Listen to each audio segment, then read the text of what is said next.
long-term sampling monitoring program since we started in about '86. We're out here sampling water at different frequencies, sometimes monthly, sometimes quarterly, but we're trying to get a good feel of what the long-term trends of the water is, what's happening to the water quality over time. Today, Volusia County samplers are going out on the South St. Johns River near Deep Creek and State Road 46, sampling water samples around the St. Johns River. Why? Because we're checking to make sure that the waters are healthy and safe for people to consume the fish out of, but also go swimming in and stuff. And also, just if there is any issues, we can alert the local people so that they are aware. We collect the bottles of water by hand, and then we take a sample bottle and filter for 2 of the bottles, add acid to it so we can sample for certain metals.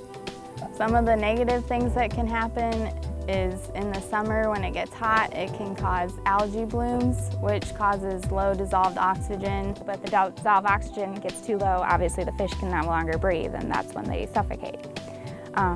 And then obviously if the fish are dying, then the gators don't have the food, the birds don't have their food either, and stuff, so we're all concerned about that. But overall, the water quality is probably going down in some of the more developed areas, but it's remaining fairly normal in areas similar to this, or maybe even slightly improving in areas like this, because agriculture has kind of dropped off in Volusia County a little bit. Most of the agricultural runoff would have ended up in this particular creek, so the water quality is probably improving here.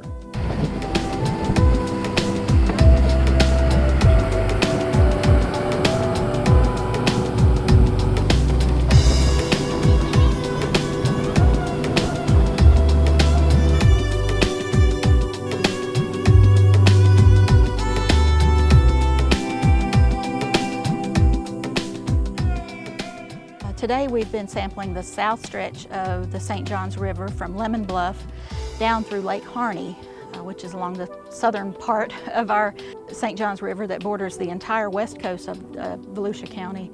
This thing she has right now, it's a visibility indicator, how clear the water is. So she's looking at when that white and black disc disappears from her view, and she'll pull up the measuring tape and take notice of where the disc is disappearing from her view, and she'll record where that is to the top of the water. For instance, she might only be able to see 0.6 meters from the surface, and then she'll record that on the iPad. Not enough people know what we do and why.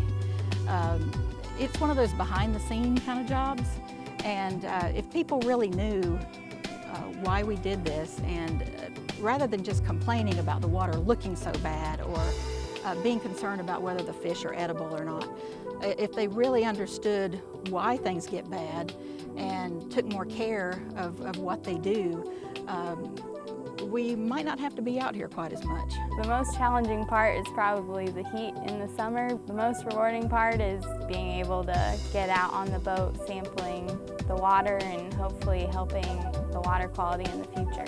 You know you're actually hopefully getting somewhere, so like when the lawmakers do come and look at the stuff that if they're looking to make changes into the water quality and wanting to improve it, the stuff that we are gathering goes towards making those decisions or recommendations.